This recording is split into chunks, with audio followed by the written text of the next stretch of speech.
ಎಲ್ರಿಗೂ ನಮಸ್ಕಾರ. ಮೊಳಕೆ ಕಟ್ಟಿದ ಹೆಸರುಕಾಳು ಮತ್ತು ಪನ್ನೀರು ತುಂಬ ಒಳ್ಳೆ ಕಾಂಬಿನೇಷನ್, ಮಾಡಲಿಕ್ಕೂ ತುಂಬ ಸುಲಭ ಇದು. ಮಸಾಲೆಗೆ ನಾನಿಲ್ಲಿ ಕೊಬ್ಬರಿ ಎಣ್ಣೆ ಹಾಕ್ಕೊಳ್ತಾ ಇದ್ದೇನೆ. ಅದಕ್ಕೆ ಒಂದು ಚಕ್ಕೆ, ಒಂದು ಲವಂಗ, ಒಂದು ಏಲಕ್ಕಿ, ಹಾಗೆ 1.5 ಸ್ಪೂನ್ ಕೊತ್ತಂಬರಿ ಬೀಜ, 3/4 ಸ್ಪೂನು ಜೀರಿಗೆ. ಇದನ್ನು ಸ್ವಲ್ಪ ಫ್ರೈ ಮಾಡಿಕೊಂಡು, ಈಗ ನೋಡಿ ಇಲ್ಲಿ 9 ಮೆಣಸಿನ್ಕಾಯಿ ಹಾಕ್ಕೊಂಡಿದ್ದೇನೆ, 6 ಬ್ಯಾಡಗಿ ಮತ್ತು 3 ಗಿಡ್ಡ. ಇಲ್ಲಿ ಒಂದು ತುಂಡು ಶುಂಠಿಯನ್ನು ಕಟ್ ಮಾಡಿ ಹಾಕ್ಕೊಂಡಿದ್ದೇನೆ. ಹಾಗೆ ಬೆಳ್ಳುಳ್ಳಿ, ಒಂದು 5-6 ಎಸಳು ಬೆಳ್ಳುಳ್ಳಿ, ಸ್ವಲ್ಪ ತೆಂಗಿನಕಾಯಿ ತುರಿಯನ್ನು ಹಾಕ್ಕೊಂಡು ಇದನ್ನು ಚೆನ್ನಾಗಿ ನಾವು ಫ್ರೈ ಮಾಡ್ಕೊಳ್ಬೇಕು.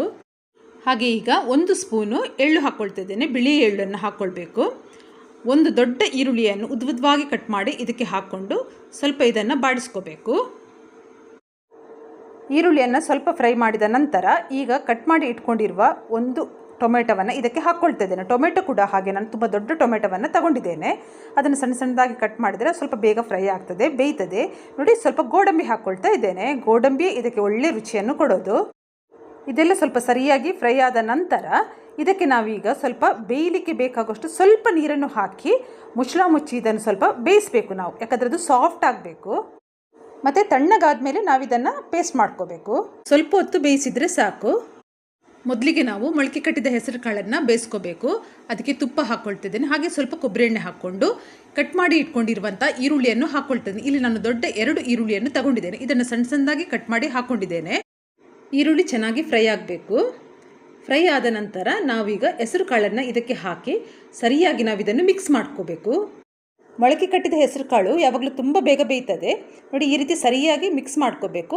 ಇದಕ್ಕೊಂದು ಸ್ವಲ್ಪ ನೀರನ್ನು ಹಾಕುವ, ಜಾಸ್ತಿ ನೀರು ಬೇಡ, ಸ್ವಲ್ಪ ಹಾಕಿ ಒಮ್ಮೆ ಇದನ್ನಿನ್ನು ಸರಿಯಾಗಿ ಮಿಕ್ಸ್ ಮಾಡಿ ಇದನ್ನು ಈಗ ಸ್ವಲ್ಪ ಹೊತ್ತು ಬೇಯಿಸಬೇಕು.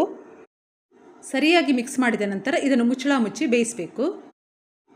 ಈಗ ಹೆಸರು ಕಾಳು ಬೆಂದಿರ್ತದೆ ನೋಡಿ, ತುಂಬ ಚೆನ್ನಾಗಿ ಬೆಂದಿದೆ, ಯಾಕಂದರೆ ತುಂಬ ಬೇಗ ಬೇಯ್ತದೆ ಇದು.